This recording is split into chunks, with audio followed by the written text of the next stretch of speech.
A day in my life as a content creator at age of 16. Charis, 30 ka na huy. For today's video nga guys ay super late upload na talaga tong video na to dahil nakaraang buwan pa nga to nung nasa Quezon nga kami. Ngayon nga lang ako nagka-oras para i-voice over nga to. So eto na nga ang nangyari, ang aga-aga wala pang ligo itong mga ito, wala pa nga atang toothbrush ay nagbiyahe na papunta sa bayan. Dahil nga yung pinsang ko ay sinabihan ako na meron nga daw yema cake dito na sobrang haba. Ay gusto ko yan yung mahaba. Hoy, ang aga-aga. At pagdating nga namin dito guys ay sobrang dami na talaga ng tao, as in wala na kaming mapwestuhan dito sa baba, kaya nga pwesto kami sa taas para kitang-kita talaga namin yung mga yema cake. At alam nyo ba kung ilan tong mga yema cake na nandito nakalatag sa lamesa? Mahigit kumulang, kulang-kulang, charis. Mga 400,000 city mil, charis.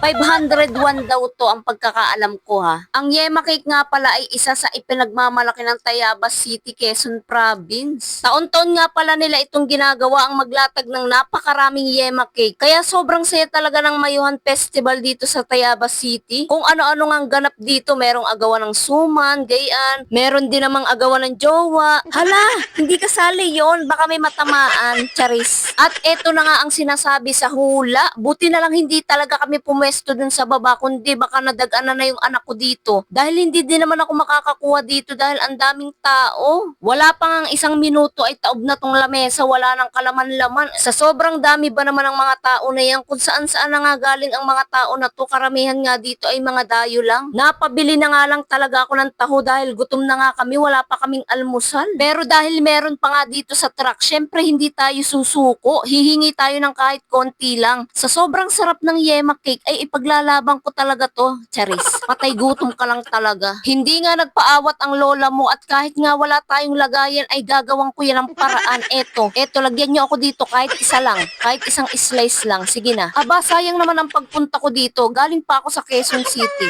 Charis. O, di ba pinagtiyagaan kong pilahan yan? Kala mo talaga hindi nakakatikim ng yema cake? Yung mother ko nga ay natatawa na lamang sa akin, parang gustong itanong sa akin, anak ba kita? Ha? Yes ma, anak mo ako. Kahit ayaw mo, wala ka nang magagawa. Ang pagkakasarap naman talaga ng yema cake na to, sobrang fluffy niya, sobrang smooth kainin, ang creamy. Basta napakasarap niya, napakalambot. Every time nga na uuwi kami dito sa Quezon Province, gusto ko ngang mag-uwi neto sa Quezon City, kaya lang napaka-hassle niya talaga dalhin. Dahil bukod sa commute na kami, ang dami ko pang bit-bit, tapos eto nakabox pa, tapos mamaya pagdating namin sa bahay, durog na. At may nakita nga akong nagtitinda ng pansit habhab dito, kaya bumili na nga rin ako, 10 piso lang yan, busog ka na. Ayun lang muna for today's video, bye bye, love you.